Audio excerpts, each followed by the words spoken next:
بسم اللہ الرحمن الرحیم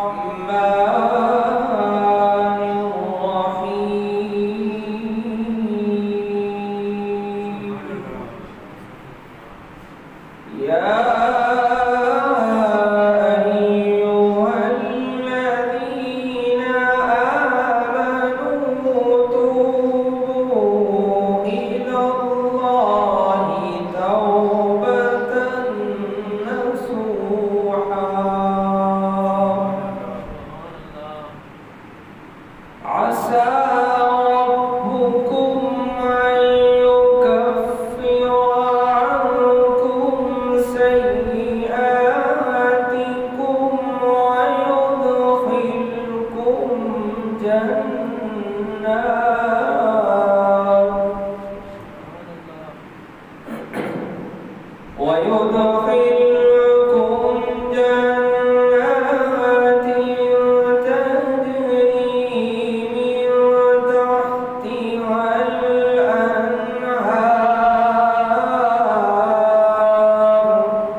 يقولون ربنا أتمم لنا نورنا واغفر لنا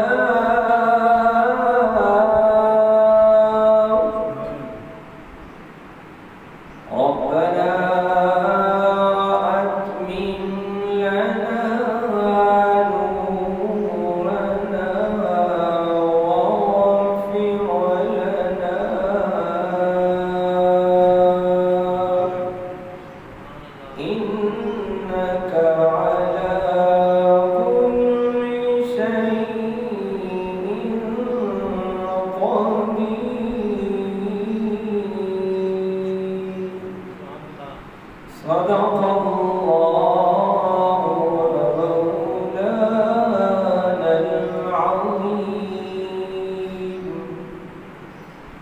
إن الله